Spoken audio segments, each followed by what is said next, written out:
What's up, YouTube? It's Big Rye. I hope you all had a Merry Christmas and some nice time off to enjoy last week's games. Last week we went 8 for 8, and that has us at 123, 111, and 6 for the season. Good for 52.6%. Not too shabby for picking games a week in advance. Let's move on to this week's picks. Thursday, New York Jets at the Cleveland Browns. The Jets are 5-9-1 against the spread, 6-9 straight up. The Jets managed to get out to a big lead over the Commanders, but almost blew it down the stretch thanks to more heroics from Jacoby Brissett. Breece Hall led the way with 32 touches, 191 all-purpose yards, and 2 touchdowns. I'm sure he led a few fantasy teams to their finals. Ultimately, the Jets are eliminated from playoff contention, but I expect all players to play hard down the stretch to earn or protect their roster spots. The Browns are 10-5 against the spread and straight up. Cleveland is currently sitting in the playoff picture as the 5th seed in the AFC. The Browns defeated the CJ Stroud-less Houston Texans 36-22 on the road last Sunday.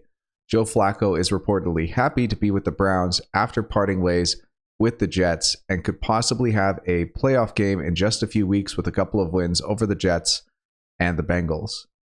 The line for this game opened as Cleveland -7 and has moved to Cleveland -7.5 at -104.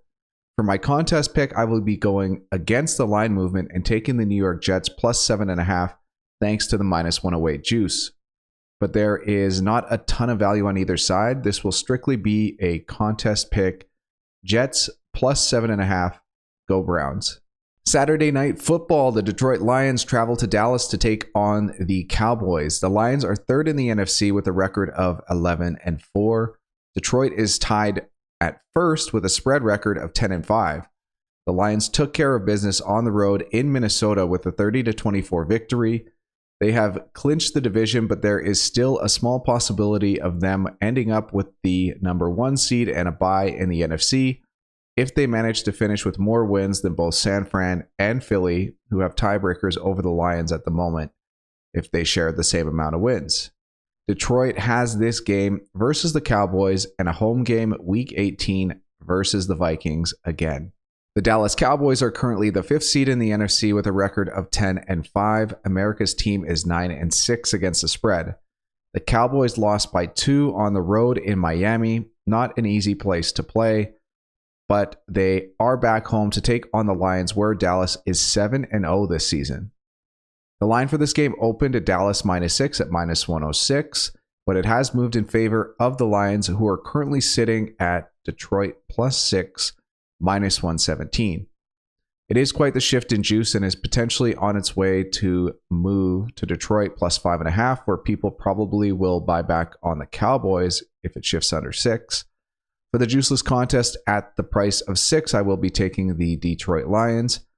How fun would it be to see the Lions not only make the playoffs for the first time in 29 years, but for them to get the 1 seed and the bye in the tough NFC?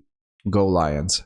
Moving on to Sunday's early slate, we'll start off with a 5-star entertainment game. The Miami Dolphins travel to Baltimore to take on the league-leading Ravens. Miami is 11-4, the AFC 2 seed just behind the Ravens.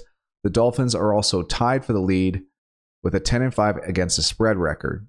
Miami managed to win by 2 at home versus the Cowboys last week.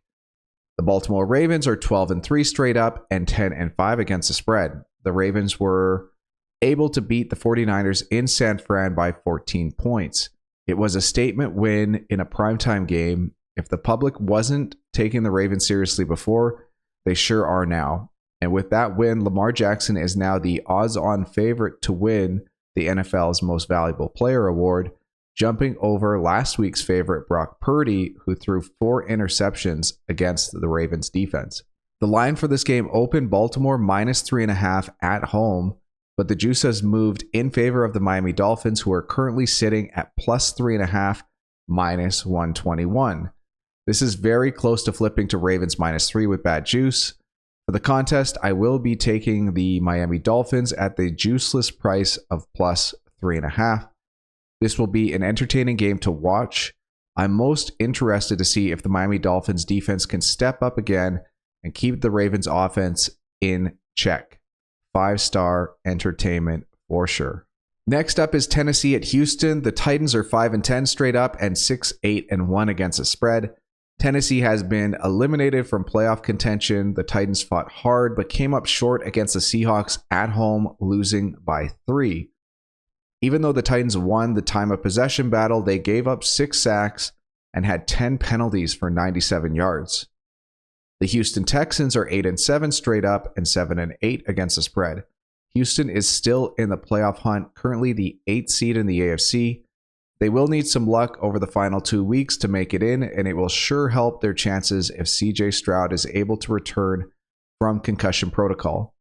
The Texans fell to the Browns at home, losing by 14. The team is just not quite the same without Stroud, who in my opinion has been the most valuable player to his team this season.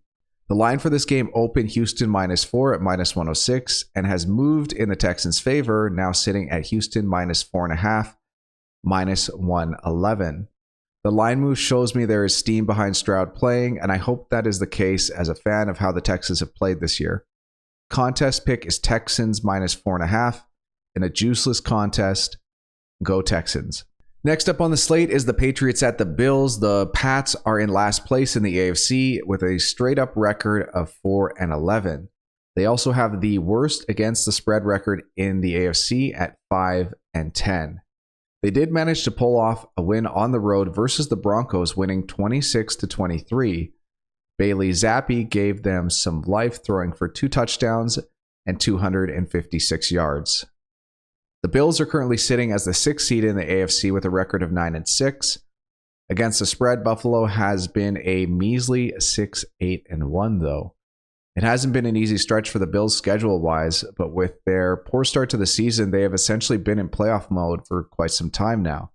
They have managed to pull off a few impressive wins over the Chiefs and the Cowboys to stay in playoff contention. There are no easy weeks in the NFL, but I'm sure the Bills are looking forward to playing the Pats at home in Week 17.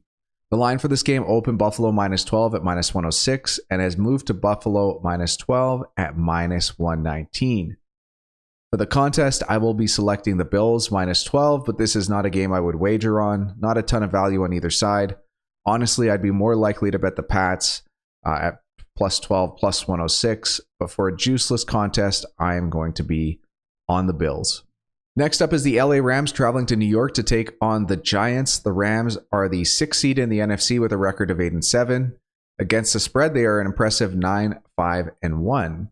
LA managed to beat the Saints at home by 8, and I'm sure they are happy to have the Giants in Week 17 as they push towards solidifying a playoff spot. The Rams have been playing good football over the past few weeks, being able to dominate the time of possession in games with the help of Kyren Williams. The New York Giants are 5-10 straight up and 6-8-1 against the spread.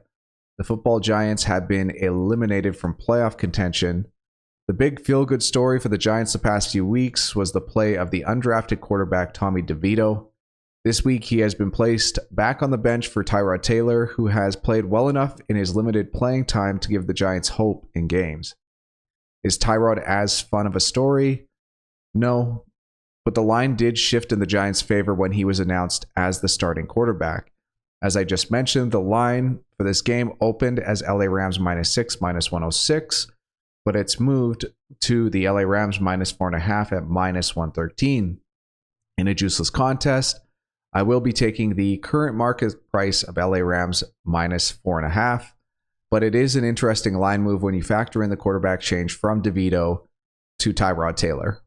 The San Francisco 49ers travel to Washington to take on the Commanders. San Fran is coming off a disappointing 14-point home loss over the now league-leading Baltimore Ravens. MVP favorite Brock Purdy threw 4 interceptions in the loss, and I'm sure he is eager to get back into game action against the Commanders.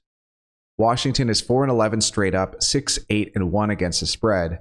The story recently has to be the play of Jacoby Brissett, who has led 3 touchdown drives over the past 2 games to almost lead the Commanders to come from behind victories.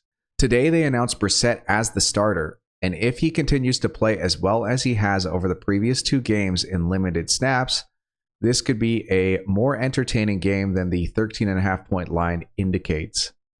With the announcement as Brissett as the starter, it wasn't enough to move the point spread, but the juice has shifted from Washington plus 13 at minus 106 at what it opened at, to Washington plus 13 at minus 118. In a juiceless contest, I will be selecting the Washington Commanders at the spread price of plus 13.5. Next up on the docket, we have the Arizona Cardinals traveling to Philly to take on the Eagles. The Cardinals are 3-12 straight up, but 7-1 against the spread. It's a hard case to make, but Jonathan Gannon has to be in the conversation of Coach of the Year, even though the Cardinals only have 3 wins. But with 4 spread wins over or above their straight up record, it has been a very impressive inaugural season for Gannon. I am excited to see how he does next year with Murray healthy, with an improved roster more catered to him. This is also a Jonathan Gannon revenge game. Well, sort of. I'm sure he decided to leave for his head coaching position, but I'm sure he has had this game circled on his calendar all year. Gannon was the defensive coordinator for the Eagles last season, and the Eagles defense has not looked the same without him. Is it a coincidence? Maybe. The Eagles are 11-4 straight up, but 6-3 against the spread. They managed to get back into the win column with a home victory over the New York Giants. It wasn't a pretty win, but I'm sure they were happy just to get a win with how they have been playing over the past few weeks. I'm sure they will be fired up to take on their old defensive coordinator as well. The line for this game opened Philly minus 11 at minus 106, and the juice has only slightly moved to Arizona plus 11 at minus 108. For the contest, I will be taking the Cardinals in a juiceless contest at the spread price of 11, but there's not a ton of value on either side. Next up, we have the New Orleans Saints traveling to Tampa to take on the Buccaneers. The Saints are 7-8 straight up, but a league worst 4-10-1 against the spread. The Buccaneers are 8-7 straight up, but tied for the league best against the spread record of 10-5. Both teams are still in the hunt for a playoff spot. Tampa is sitting in a much better spot, though, leading the division and currently holding down the 4th seed. Even though these two teams are only separated by 1 win, the Saints are all the way down to 11th in the NFC. The line for this game opened Tampa Bay -3, -105, but the juice has moved quite a bit in favor of the league worst ATS record New Orleans Saints. Like I always say, in a juiceless contest, I will be taking the Saints +3 with the current edge of their -121 juice. Moving on to the matchup between the Carolina Panthers and the Jacksonville Jaguars. Carolina is sitting with the worst record in the league at 2-13, but they managed to crawl past the Saints by taking over the second worst ATS record at 4-9-2 for the season. Carolina fought hard against the Packers, putting up 30 points in a 3-point loss at home. Bryce Young threw for 312 yards and 2 touchdowns, almost leading the Panthers to another come-from-behind victory. The Jaguars took a big L on Sunday, losing by 18 on the road to the Tampa Bay Buccaneers. An injured Trevor Lawrence tried to suit up for the Jags, but wasn't able to lead his squad to a victory. The Jaguars had 4 turnovers and allowed 4 sacks, while only possessing the ball for 23 out of a possible 60 minutes. The line for this game opened Carolina +7 at -110 and has even pushed down off the key number of 7 to be sitting at Carolina +6.5 -110. For the contest, I will be taking the Panthers as 6.5-point dogs on the road.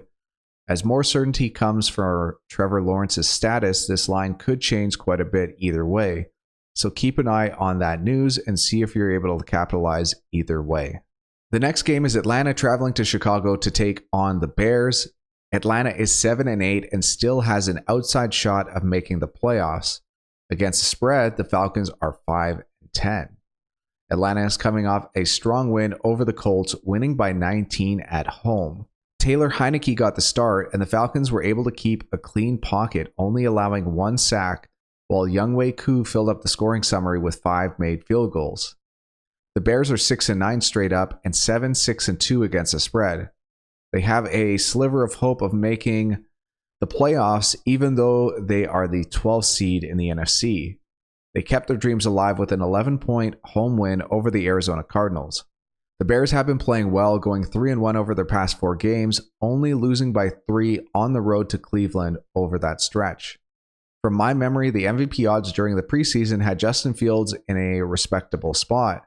It will be interesting to see him progress next season, and if he can stay healthy, maybe the future of the Bears is becoming a little bit brighter. The line for this game opened Atlanta +3 at -106, and the juice has moved to Atlanta +3 at -112. In a juiceless contest, I will be taking the Falcons as road dogs, Falcons +3. The final game on the early slate is Raiders at the Colts. Las Vegas is 7-8 straight up and 8-5-2 against the spread. They are coming off a 6-point road victory over the Kansas City Chiefs. The Raiders were able to force back-to-back defensive touchdowns to help seal the win over Patrick Mahomes, Travis Kelce, and the Kansas City Chiefs. Vegas is still in the playoff hunt despite their 7-8 record and being the 11th seed in the AFC, but their road to the playoffs is unlikely. The Colts were embarrassed against the Falcons, who beat them by 19 in Atlanta. Even after that embarrassing loss, the Colts are still sitting in a playoff spot as the 7th seed in the AFC with a record of 8-7, owning the tiebreaker over the Texans, Steelers, and the Bengals. The line for this game opened Las Vegas +3 at -112, but the line has shifted quite a bit. Indy is currently sitting at -3.5, -107. So for the contest, I will be taking the Colts -3.5, but I don't think there is a ton of value on either side at this price. Moving on to the midday games, we'll start off with the Steelers traveling to Seattle to take on the Seahawks. Pittsburgh is both 8-7 straight up and against the spread. They are currently the 9th seed in the AFC, trailing just behind the Colts and the Texans for the final playoff seed.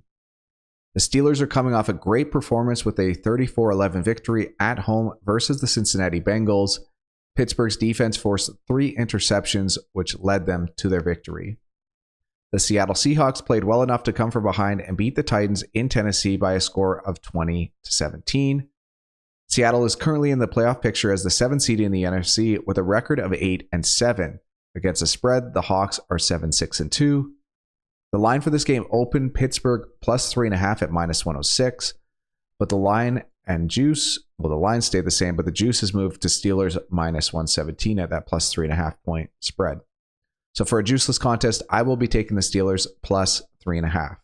LAC at Denver, it's going to be the battle of the backups. Herbert and Wilson are out. Stick and Stidham are in. Denver still technically has a shot of making the playoffs, but as the 12th seed in the AFC, it is very unlikely with 2 weeks left. Both teams have kind of thrown up the white flag, and I wouldn't be surprised by any result in this contest. The line for this game opened Denver -5.5, -106, but with the news of Russell Wilson getting benched for the remainder of the season, the line has shifted to LAC +3.5 at -111. For the contest, I'll be taking the Chargers as 3.5 point dogs on the road in Mile High. Next up, we have the Bengals at the Chiefs. The Bengals are 8-7 straight up, 6-7-2 against the spread, and the 10th seed in the AFC. Jake Browning looked to be building off a few strong performances, but the Steelers caught him with his pants down and forced him into 3 interceptions. Browning will be looking to rebound in Kansas City, where the Chiefs' defense won't be gifting him any late Christmas presents. The Chiefs are 9-6 straight up, 7-8 against the spread, and have control of the 3 seed in the AFC. The Chiefs have been relying heavily on their defense as the offense, even under Patrick Mahomes and Andy Reid, has struggled this season. Kansas City looked really low energy in their 6-point loss at home to the Raiders. With a few days rest, I expect to see a more energized performance by the Chiefs versus the Bengals. The line for this game opened Cincy +7.5 at -110 and has moved to the Bengals' favor to Cincy +7.5 at -119. For the juiceless contest, I will be taking the Bengals +7.5. And finally, Sunday Night Football, the final game of the week, Packers Vikings. Green Bay is the 10th seed in the NFC with a straight-up record of 7-8. Against the spread, the Packers are also 7-8. Jordan Love and the Green Bay Packers just managed to squeeze by the anemic grasp of the Carolina Panthers. Aaron Jones led the way with 21 carries and 127 yards on the ground. The Vikings are the 8th seed in the NFC with a record of 7-8. Against the spread, Minnesota is 7-5-3 for the season. Nick Mullins is coming off a 4-interception performance over the Detroit Lions, where the Vikings only lost by 6 at home. Justin Jefferson did Justin Jefferson things with a stat line of 6 catches for 141 yards and a touchdown. Minnesota almost pulled off the comeback in the final seconds, but Detroit's defense stood tall and was able to force the 4th and final interception on Nick Mullins on the goal line. The line for this Sunday night football game opened Minnesota -2 at -106, but has moved to Green Bay +2.5 at -111. Even though the spread price moved, the juice kind of makes this move a moot point. Either way, in a juiceless contest at this current price of 2.5, I'm going to be taking the Packers in the contest. And I'm hoping this Sunday night game can be a 5-star entertainment affair on New Year's Eve. On to the lightning round. Big round, the fat guys. Picks against the spread. Thursday's Jets at Cleveland. I've got the Jets +7.5. Saturday night football, Detroit at Dallas. I have Detroit +6. And then Sunday, the huge slate of games. Miami at Baltimore. I've got Miami +3.5. Tennessee at Houston. I've got Houston -4.5. New England at Buffalo. I have Buffalo as large favorites -12. LA Rams at the New York Giants. We have the Rams -4.5 on the road. San Fran at Washington. Washington at home +13.5. Arizona at Philly. Arizona on the road +11. New Orleans at Tampa Bay. New Orleans +3. Carolina at Jacksonville. Carolina as road dogs +6.5. Atlanta at Chicago. Atlanta +3. Las Vegas at Indy. Indy -3.5. Pittsburgh at Seattle. Pittsburgh +3.5. LAC at Denver. LAC +3.5. Cincinnati at Kansas City. I have Cincinnati +7.5. And then Sunday night football, Green Bay at Minnesota. I have the Packers +2.5. And then for 2023 week 16 picks against the spread leader, back-to-back weeks, Untouchable J is alone at the top. This week going 12-4 against the spread, good for 75%. Congratulations, Untouchable J. 2 weeks in a row is incredible. Keep up the good work and finish this season strong. And as we can see here, the week 16 picks against the spread leaders, we got Untouchable J at 12-4, Bravo Billy at 11-5, Wook Dog, High Roller, Billy 369, and Snake Bitten all with 10 wins. Fat Guy's Best Friend, K to the D, and Cassone at 9-7. And then Amir_SCH squeaked in at 8-8, and that's where BRFG finished as well. And then the overall leaderboard, we got Mickey sitting at first with 141 wins, 60.3% on the win percentage. These final 2 weeks, it will be interesting to see if Mickey can finish above that 60% mark. It's going to be tough, but it is possible. And then also shout out to Hogaboom or Bust. Only sitting 2 wins back, still has the chance to surpass Mickey as well as beat that 60% mark. Fat Guy's Best Friend, it's going to be a lot tougher though at 136 wins. Shift Picks also maybe has a slight chance there at 133 wins. So hopefully a few strong weeks to finish off here and someone could finish over 60%. Even Wook Dog there, 58.8, even though he looks like he missed a week, has that chance to surpass quite a few people here at the end of this season. And the JS715 name of the week, had a baby flying squirrel in my home. Is that a good omen? I'll say yes. Why not? Bet the house this week. Make your picks against the spread for week 17 at BigRyanTheFatGuy.com. Remember, guys, compete every week at the site. Don't forget to subscribe to Big Ryan the Fat Guy for weekly NFL picks. Hit that notification bell so you never miss a video. And give us a thumbs up if you enjoyed it. Thank you for tuning in. Good luck with your picks in week 17. And Happy New Year's to you all.